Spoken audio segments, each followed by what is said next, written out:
বিএনপির সাংগঠনিক কাঠামো বা বিএনপির মানে বর্তমান যে অবস্থান বা এই যে নির্বাচন বা সংস্কার এই ইস্যুতে তাদের যে পার্সপেক্টিভ সবকিছু মিলিয়ে আসলে বিএনপি কোন পথে আছে বা এদের সাংগঠনিক কাঠামোটি কোন পথে আছে বা কিরকম অবস্থায় আছে এগুলো নিয়ে একটু আপনার বিশ্লেষণ দিয়ে আমি আজকের অনুষ্ঠান শেষ করব।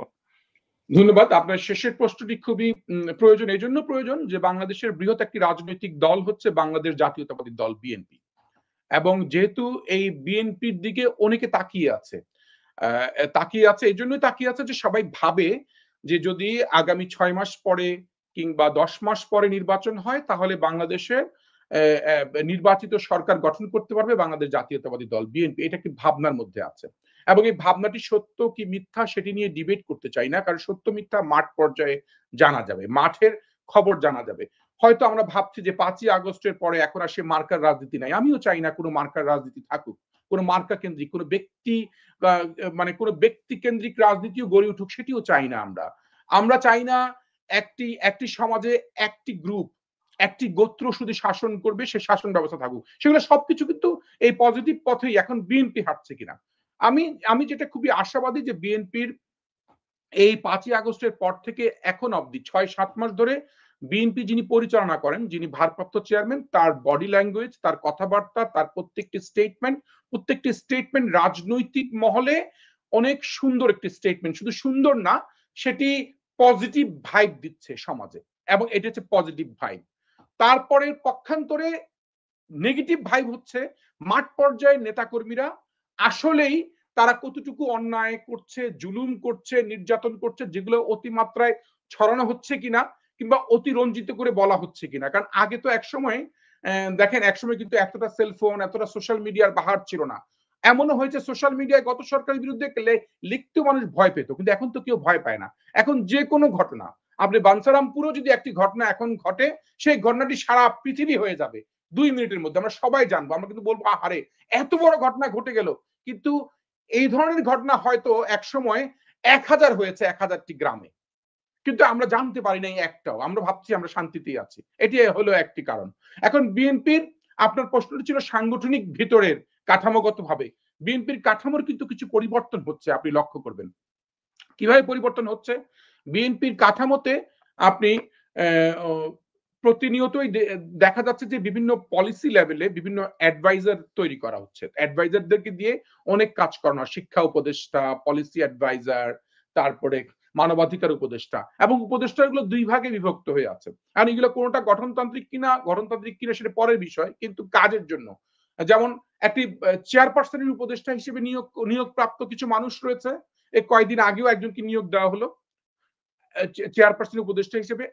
আবার অন্যদিকে ভারপ্রাপ্ত চেয়ারম্যানেরও কিন্তু পার্সোনাল অ্যাসাইনমেন্ট দিয়ে ওনার কিছু উপদেষ্টা নিয়োগ দিয়েছেন, তার মানে এরা কাজ করছে একভাবে। আমরা আরেকটি আলোচনা শুনতে পাচ্ছি, নিশ্চয়ই আপনি শুনতে পাচ্ছেন কিনা, সেটি হচ্ছে 3 জন মহাসচিব নিয়োগের ব্যাপারে বিএনপি চিন্তা করছে।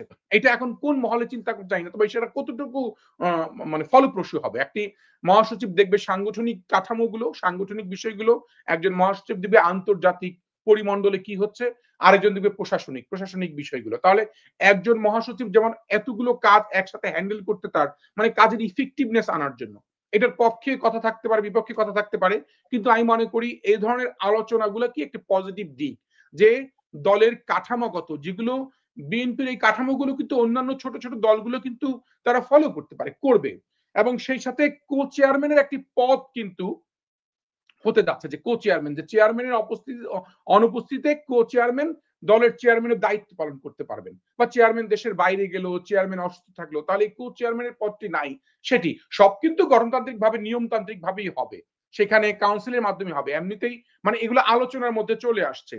তারপরে আমি আগেও প্রস্তাবগুলো দিয়েছিলাম, অনেক আগে, 7-8 বছর আগে, যে এই প্রস্তাবগুলো, হ্যাঁ আওয়ামী লীগ করেছে এই প্রস্তাবগুলো বাস্তবায়ন, কিন্তু তারা এগুলো বাস্তবায়ন করেছে তাদের মতো করে, এবং তাদের সাংগঠনিক বিষয়গুলো আপনাকে মনে করেন তাদের সাংগঠনিক ভিতরকার স্ট্রাকচার গুলো কিন্তু তারা অনেক গভীরে কাজ করেছে, যেটি ধরেন উপকমিটি, ধরেন আপনি স্থানীয় সরকারের বিষয়ে একটা সম্পাদক রয়েছে।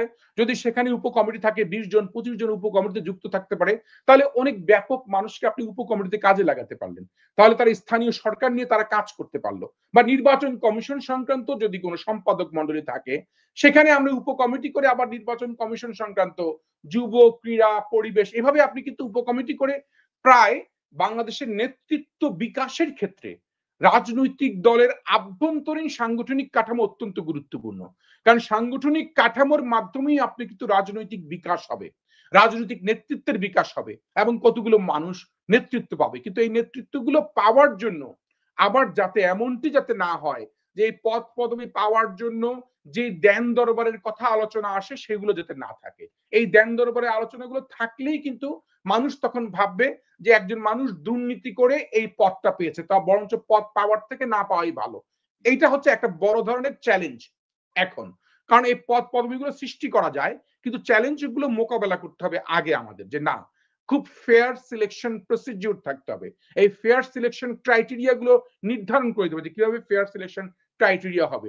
তা ফলে আলটিমেটলি বিএনপি সাংগঠনিক কাঠামো নিয়ে আমি মনে করি আমরা যদি আমাদের এই প্রত্যেক পর্বেই বিএনপি না কেন রাজনৈতিক দলগুলোর সাংগঠনিক কাঠামো এবং রাজনৈতিক দর্শন নিয়ে আমরা কিছু আলোচনা করতে পারি যেগুলো রাজনীতির জন্য ভালো এবং সে আলোচনাগুলো আমাদের মনে হয় ফলপ্রসূ হবে। অতএব বিএনপির বিষয়ে আমি আজকে এতটুকুই বললাম যে এই যে কাঠামোগুলো নিয়ে আলোচনা হচ্ছে সেগুলো বাস্তবায়ন করার জন্য অবশ্যই কাউন্সিলে সিদ্ধান্ত নিতে হবে। সেখানে সকলের মতামত ভোটাভুটি নিয়েই কিন্তু করতে হবে।